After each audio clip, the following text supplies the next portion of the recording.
The Honourable David Cunliffe. Mr Speaker, it is a distinct pleasure to be able to take an opportunity to commend this bill to its House and speed it on its way to early implementation. Sir, my short contribution tonight will be divided into two sections, what is in it and what's not in it.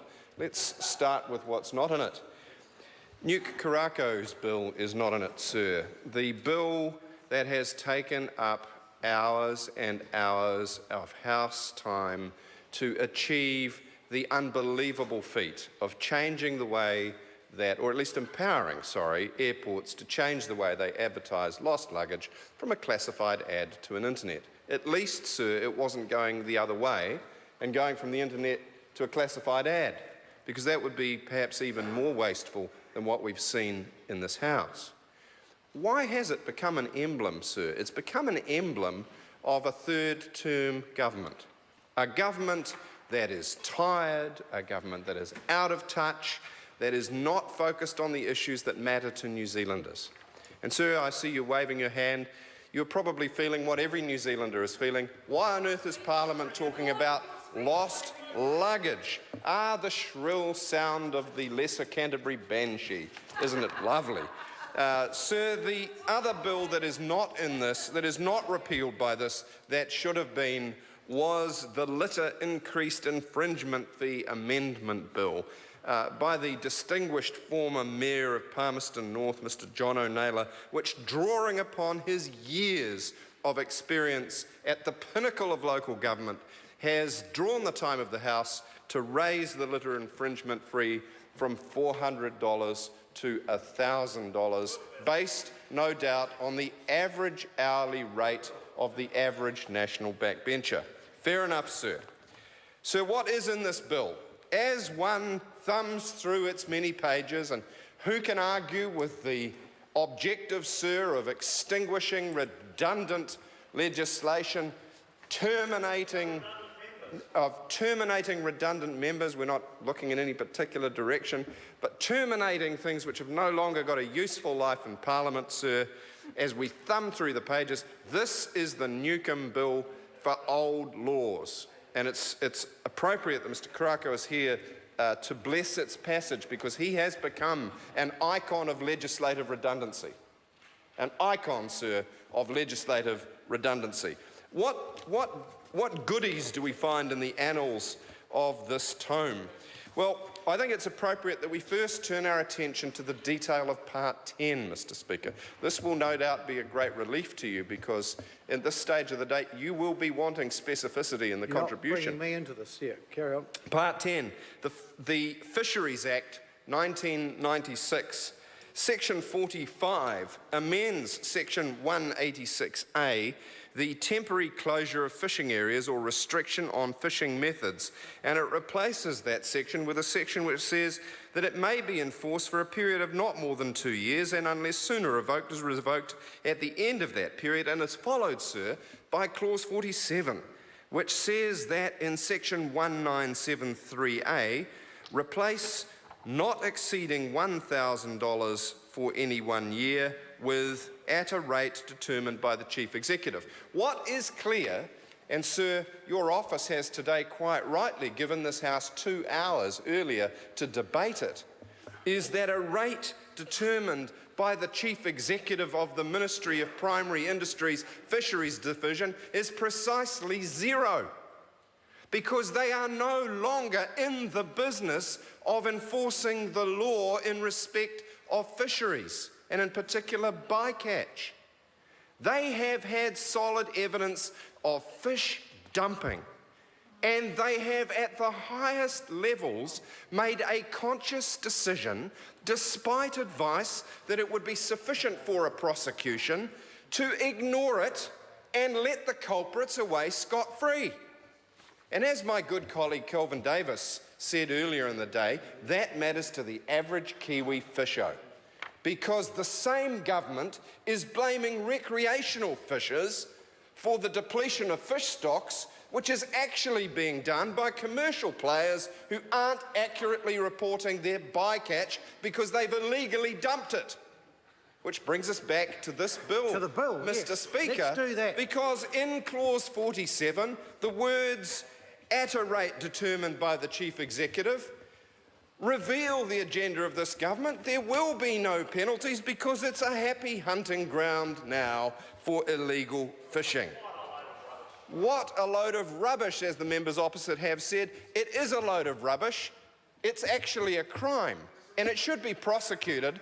And just because someone might hypothetically have given millions of dollars to the National Party shouldn't mean that they're above the law, colleagues. It should mean that the law treats the rich, the poor, the insiders and the outsiders just the same. That is the Westminster democracy that we're here to defend. That's the Westminster democracy that the people around these walls fought and died to defend, and that, sir, is what the current government is not upholding. From the sublime to the ridiculous. Sir, section 110, actually this is not ridiculous, this is one of the clauses which I think the government's got it right on, gives an obligation to give effect to a ministerial direction to a former state-owned enterprise now known as an entity in the mixed ownership model, a sort of a mélange à deux between the public and private sectors. And mélange, not ménage, it is, because what a bugger's muddle this has turned out to be. Those entities don't know whether they're subject to Crown direction or not. And so finally, after months and months of advice being given by Her Majesty's loyal opposition, the geniuses on the far side have clarified that in fact those rather muddled entities should be subject to ministerial direction under clause 110 of this bill, just as the Labour opposition has been advising for the last year or two. Turning the page, this is a bit like a bedtime story, isn't it, where the child says, "Oh, that's a good story, Dada. Wow, can that really be true? Can they really be that stupid?" "Yes, son, they can. But wait, there's more. Turn to part 21, the Protection of Personal and Property Rights Act 1988. So as one scans down through clauses 95A and down through clauses 77 and 78, on and on and on it goes, pages and pages of legislative amendment to what end? To achieve the earth-shattering outcome of allowing members of the public to exchange one power of attorney with an updated power of attorney. A laudable goal, sir, you might say, one which we'd support. We are, in fact, voting for this bill, sir. But these are the massive issues of state which are consuming the minds of the bodies politic on the other side of the House. Fiddling while Rome burns.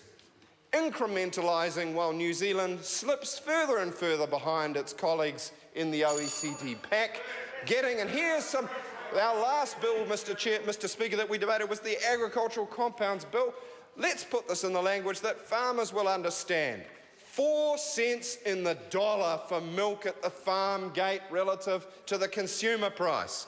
4 cents in the dollar. Why is that relevant, sir? Because this bill is a missed opportunity to drive New Zealand forward up the value chain where we can earn a higher living. And so none of that is in part of 21 on page 21. Actually, that in itself is a feat that the government ought to get credit for. They put part 21 on page 21.